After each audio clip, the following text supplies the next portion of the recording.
You look fierce. Fierce? Fierce. Second one. Tired of throwing them pity parties for yourself, huh? I don't do pity. Honey, those roots are singing all the while. Demetri coming to visit this weekend?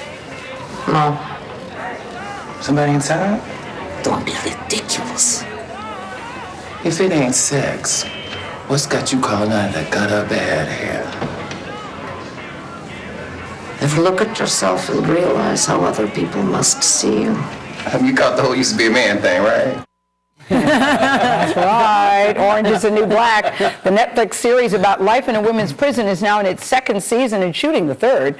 The show is nominated for 12 Emmys, including one for Laverne Cox, the one and only. She plays a resident hairstylist, Sophia Brissett.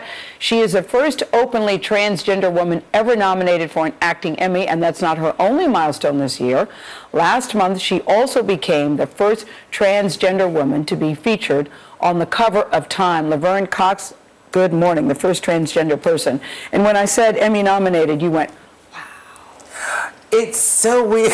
I'm like, really? The funny thing is, I've dreamed about being nominated for an Emmy, Oscars, all those things my whole life. And I've given countless Emmy speeches in my shower. So to be nominated, it just feels, it's a dream come true. It really is. And Nora, tell everybody what you just told her in the green room about Time. Nancy Gibbs, of course, is the fabulous editor of Time magazine, and I was asking her which of her covers sells the best, and they're a subscription service, but she said, online, your cover was second to the Pope in terms of interest online. That is insane. I'll bet you didn't have that dream. You know, the cover of Time magazine that surpassed. You know, the funny thing is, God has a plan for you that you can't even imagine for yourself sometimes. So a lot of my work is just to submit. But let's let people know about you, Laverne, because you were born a boy.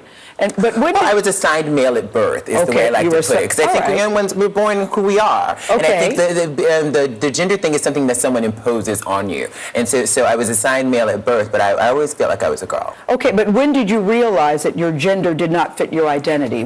Was it one moment or was it an evolution? What was it? Up until third grade, I thought that I was a girl, and I thought that there were no differences between boys and girls. But in third grade, my third grade teacher, Miss Ridgway, called my mother and said, your son is going to end up in New Orleans wearing a dress if we don't get him into therapy right away. Oh. So sort of everyone knew before I knew, and there were all these sort of steps to correct me, to make me more masculine and all that stuff throughout my childhood. So I ended up having a lot of shame about who I was very authentically. And you were teased and bullied. Oh, majorly, like big time. I was chased home from school like every day by kids, groups of kids who wanted to beat me up. I was called names. It was pretty awful and really traumatizing. It's taken years, and I'm still not really over it, actually. And so what have been the transformational moments for you?